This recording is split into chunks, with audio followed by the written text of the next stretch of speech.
Welcome to episode 3 of Mr. B TV, Cooking with the Music Department. Before we get started, I do have a couple important announcements. First, thanks to everybody that's logged into Smart Music. So far, we have over 93% of the middle school band and orchestra logged in. So if you haven't and you're watching this, make sure you do that. Everybody else, let's start to work on turning in our assignments. The due dates are flexible. Feel free to work at your own pace. If you need any help, let me know. But let's start to gear ourselves towards working on playing our instruments and getting those assignments turned in. Now, on to the show. My colleagues in the music department have taken some time to put videos and recipes together for you guys so that you can spend some time cooking at home while we're all in quarantine. All of the recipes are going to be in a slideshow at the end of the video. So feel free to just sit back, relax, and enjoy. If you want to try something on your own, you can always fast forward to the end of the video later and look at the recipe and see what you need to do. First up, we're going to have me, Mr. B, in my kitchen, making my famous apple cinnamon cake. I'll see you guys in there. We make good food. Whenever you miss Mr. B's class, that's when YouTube comes in handy. Your little instrument's getting louder. We want you to join Smart Music. Use your mixer, stir the mix, and for dessert, keep watching this. Hey everybody, welcome to my kitchen. I'm going to be walking you guys through how we make my famous apple cinnamon cake. So if you want to come on in here, we've got everything measured out. Over here in the KitchenAid, we're going to put our flour, our apples,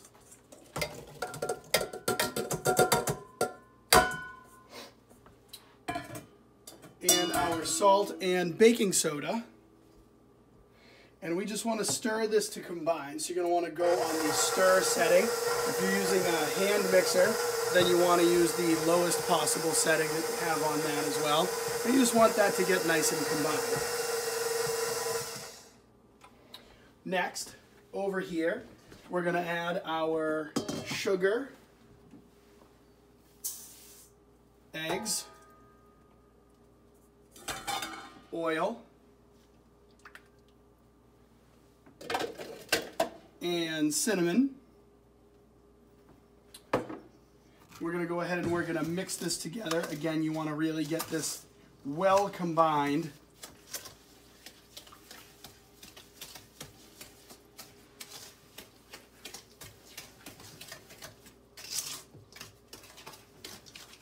Scrape down the edges, get everything in there.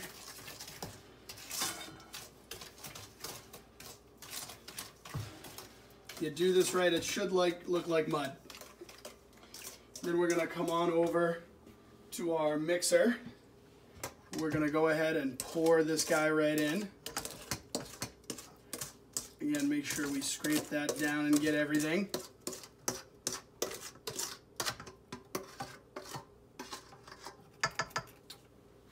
Looks good. Crank this bad Larry, and again, you want to put this on stir. And as with Corona, anytime you handle raw eggs, it's a good idea to keep washing your hands.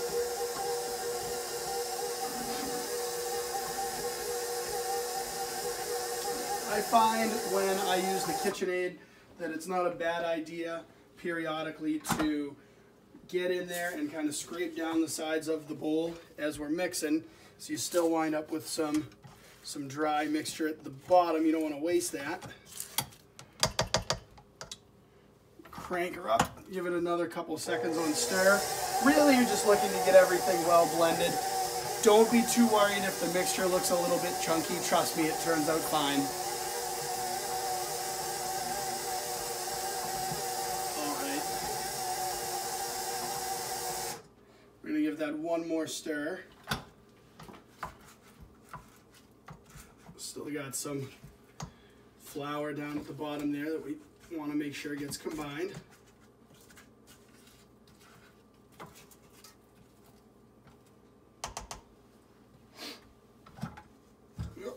There we go.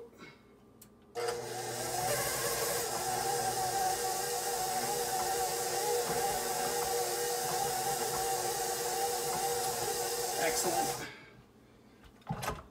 Mrs. B, if you just want to get in here and show the viewers what this should look like at this stage of the game. absolutely revolting, I'm sure. And then we're going to go ahead and take our mixing bowl off. And you don't have to use the KitchenAid for this one. You can use a hand mixer. I wouldn't recommend doing this without an electronic mixer, just because the mixture does get very thick. So it'll be an awful lot of work to stir this. I tried to do that the first time I made it, and I broke a couple spatulas. So once we're all set, just want to go ahead and scrape this guy into our pre-greased cake pan. Now I use just the regular non-stick cooking spray. If you're feeling particularly Corona unhealthy, you could always grease this up with some butter. You know, the 2 cups of sugar in this recipe aren't exactly super waistline friendly, but I promise it's going to taste good no matter what. You can also make this with half the amount of sugar that's in the recipe. That comes out all right. I used to make that one for my grandmother because she wasn't big on the sugar. Scrape it down, get everything out. Again, it's gonna be a little bit thicker than your typical cake batter. That is okay. Get that all in there. You just want to take your spatula, make sure it's even around the cake pan. You don't have to use the bundt pan. I like it. You can use a regular cake pan, of course. You could even divide this up into 2 batches and do 2 smaller cakes. All right, and now I have preheated my oven to 300 degrees. We're gonna open this guy up, plop it in. It takes about 100 minutes. It's about an hour and 40. I always use the timer on my Alexa. Alexa, set a timer for 100 minutes. 1 hour and 40 minutes. There you go. I would check it at the 80 and 90 minute mark as well, but we'll be back when this is done. See you guys soon. Hey everybody, welcome back. So our timer went off. We're about to take our apple cake out of the oven. Do remember, whenever we're handling hot stuff, oven gloves, right? Necessity. All right, let's see how we did here. Looks good. So it's important to check for doneness, right? So if you've got a toothpick, you can stick a toothpick in there, and if it comes out clean, you're good to go. I haven't been toothpick shopping recently, so we're going to use a butter knife. Slide that in and out. We're clean, we're good to go. So at this point, you can flip-flop the cake out, cool it on a wire rack, and then you're good to go. Do remember to shut the oven off. And there you have it, my friends. Apple cinnamon cake. Have a good one.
We make good food.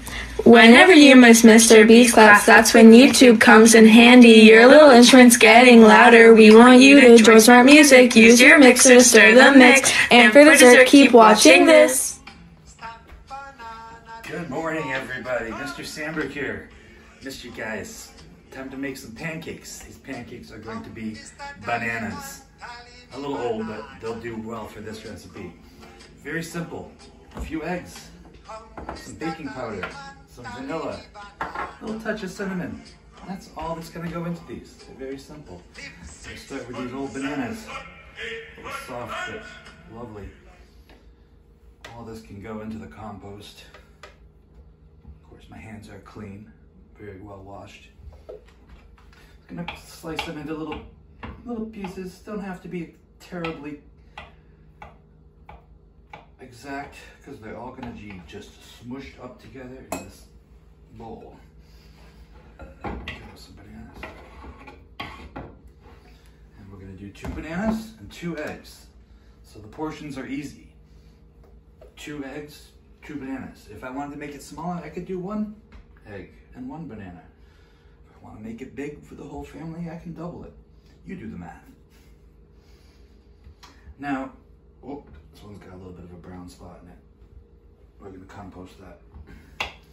Now, the pancakes that this is gonna make is not what you might expect if you're used to that fluffy, gluteny, thick pancake that we have. They're gonna be a little more dense, a little thicker perhaps, and less fluffy, but they're still delicious. Add a couple eggs. Again to the compost. Let's pause and do a quick hand wash after the eggs.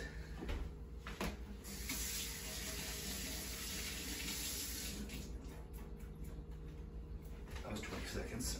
And then we're gonna add a little bit of baking powder, a little bit of vanilla, maybe just a little shake of cinnamon, just for a little love. Give it a little mash. Mash. We want this to be, say, custard-like or thick, but still a little bit of banana that's not all the way. The first time I did this, I did it with a blender. That works too. A little bit of mechanical advantage. But a little elbow grease isn't too bad either. And a little extra work on it.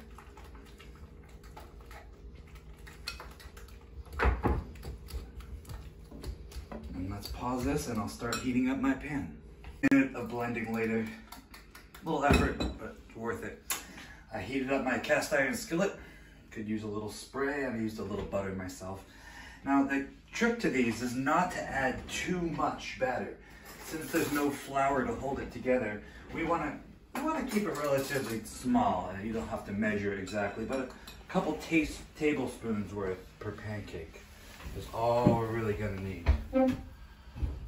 So it's just a small little. Another trick that I really learned with this is that they're a little tricky to flip. So keeping them small is gonna help with that, but also having the right spatula. We want a spatula that's very thin. Very thin spatula is really gonna work best for this. Now at this point, after I've added the batter to the pan, now if we wanted to add some extra toppings, let's talk toppings here. I think nuts do well with bananas. Chocolate chips might be okay with bananas. Maybe even a berry, sliced up a little bit. But now is when we would want to add the extra toppings if we had any. I'm keeping it simple, just the bananas are delicious by themselves. Now occasionally, when you think it's starting to bubble in the middle and we want to just do a little check. Not quite ready. We don't want to commit too much too early, or we might have a floppy mess. But that was starting to turn brown, so I'm turning my heat down from medium, and we're gonna go check it one more time before we flip. The flip needs to be quick. Whoosh. It's okay, I made a little mess. I needed to give it another second. How about this one? We'll check. I think it's ready. Whoosh. All right, third time's a charm here. Third time's a charm here, guys. We'll check. And they'll come back together. Oh, now I could be keeping a tray in the oven for these coming out. We'll just plate it.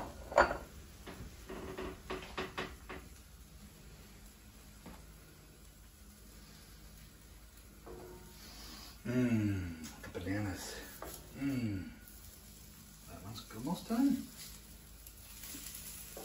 I'm just giving it one more flip just to make sure they came back together, because mine fell apart a little bit on the first two flips.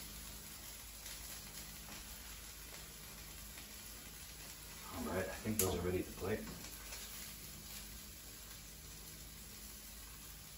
Look how they puffed up. Now they can be made without the baking powder. The baking powder just helps it to rise just a little bit, giving it that nice little fluffy pancake feel. How delicious those look. I think it's time. They are filling, so believe me, these three are going to be all I need. Oh, maybe a little maple syrup.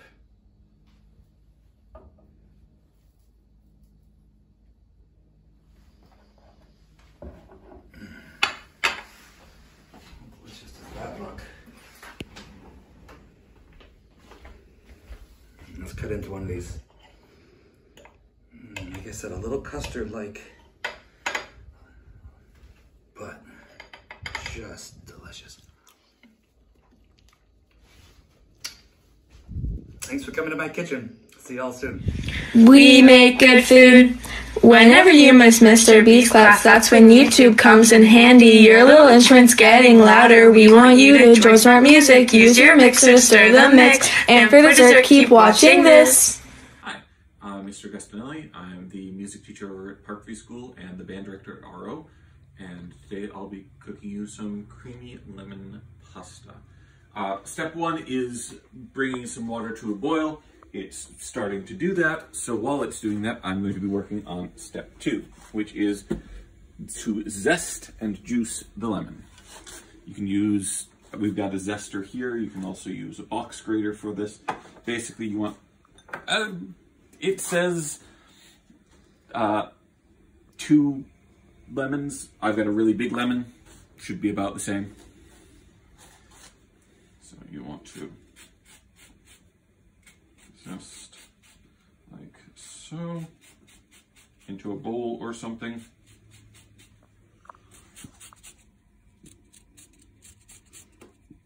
Alright, we've got our lemon zest. I've also cut our lemon in half because we're going to need juice. And I've got a nice little juicer thing here. You can also just squeeze it by hand if you want, but I kind of like this better. So I'm just going to quickly juice the lemons here.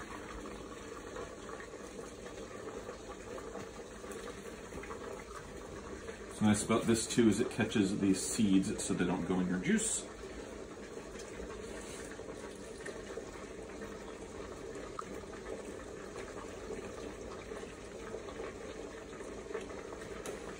And juice of the lemon. And it asks for a cup of cream, so I'm just going to measure out 1 cup of cream real quick.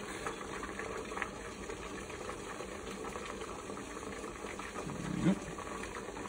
And our water is boiling, so it's time to add the noodles. And after you add them, you'll want to stir them real quick just to make sure they're not clumped together for about 8 minutes. In they go. You give them a quick stir to make sure they don't clump together.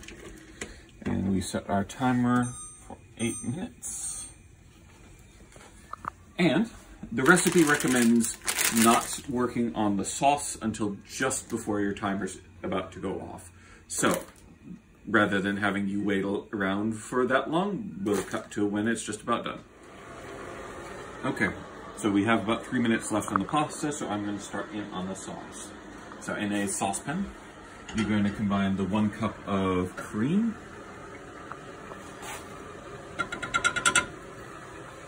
and the lemon zest. Come on. And some kosher salt and some pepper. This is sort of to taste, so a little bit of kosher salt and some black pepper.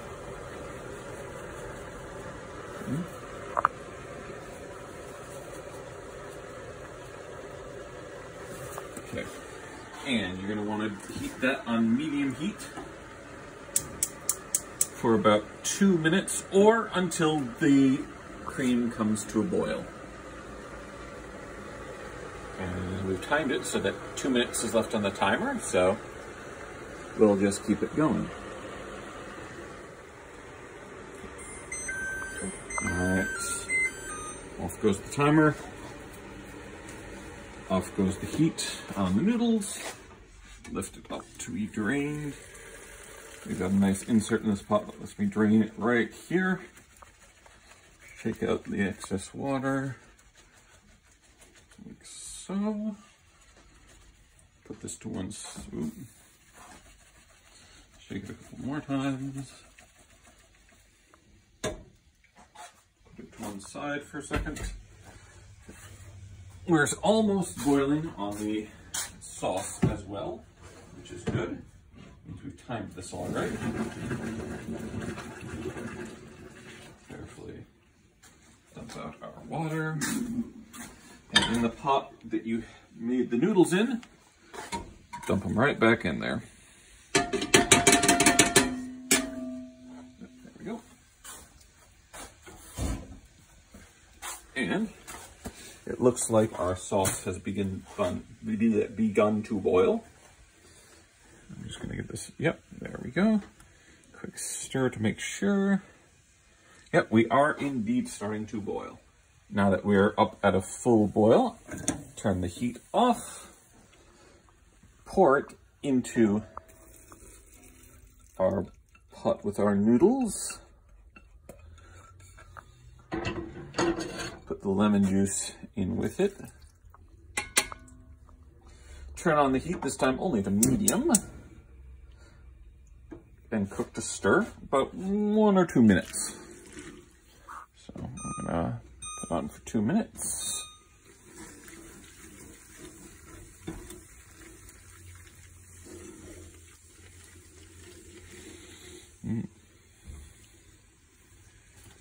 Grab heat mint so I can hold it in place as I stir it.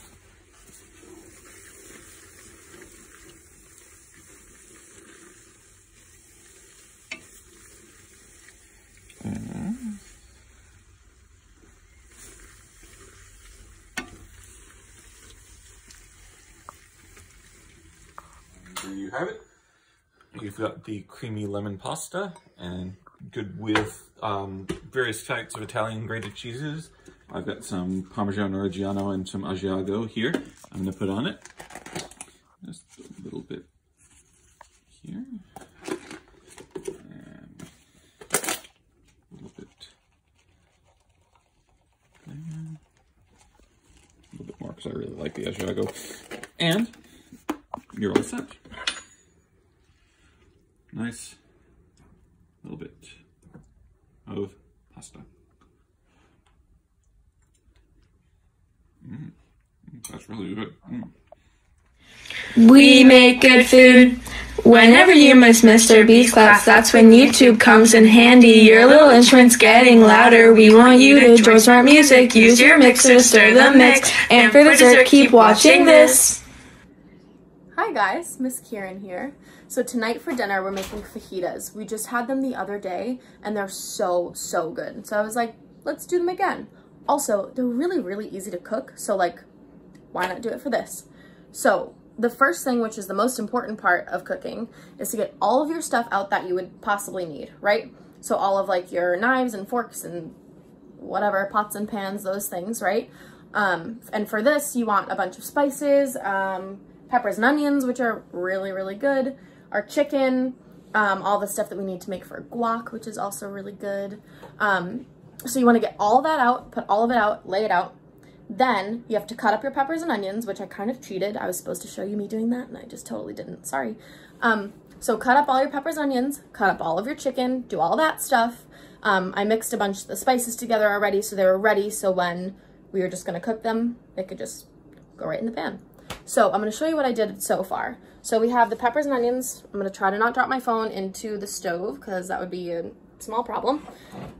Peppers and onions, yeah, They look super good. They're just a little bit brown. They sat in there for like 7 minutes. I left the lid on the pan a little bit. They're not fully done because eventually we're gonna add the chicken in there too, and then they're gonna like sit and hang out with the spices and all the stuff, okay? So then I put all my little pieces of chicken in a pan. This is really hot, so I'm not gonna pick it up.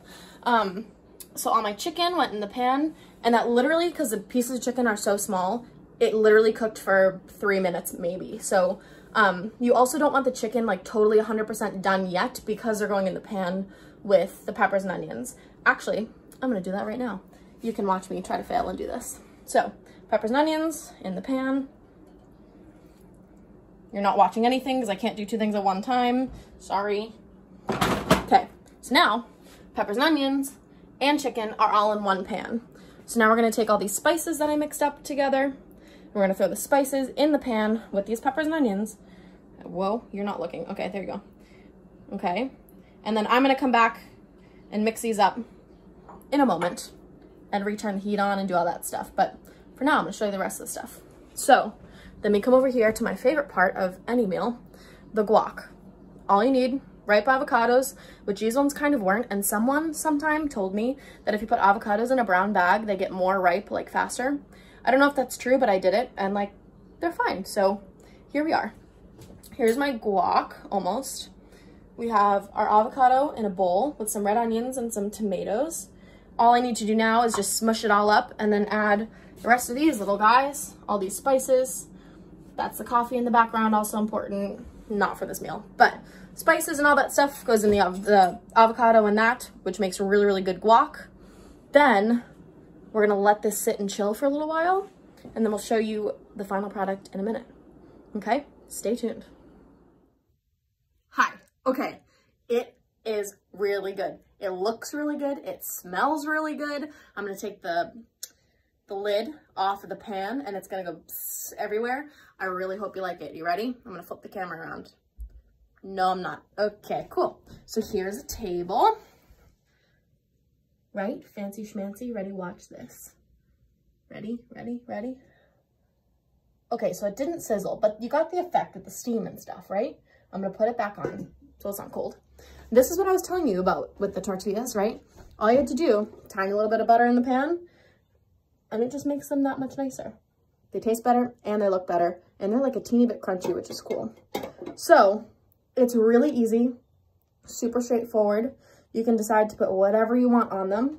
Also, the best thing about these is like, as long as your chicken is cooked, you can kind of do whatever, right? Like if you don't like how it tastes, put more, any whatever sort of spice in it, okay? So I hope you like it. If you cook it, I expect to see a picture, okay? Hope you guys are doing well. Love and miss you lots.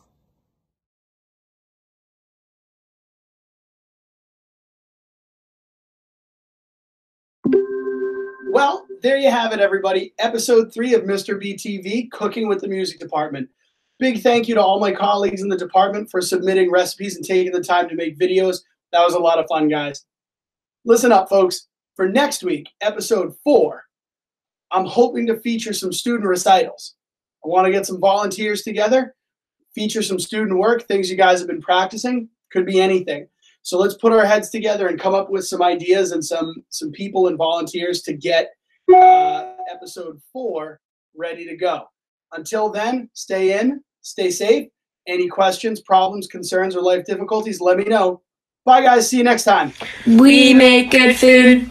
Whenever you miss Mr. B's class, that's when YouTube comes in handy. Your little instrument's getting louder. We want you to enjoy smart music. Use your mixer, stir the mix. And for dessert, keep watching this.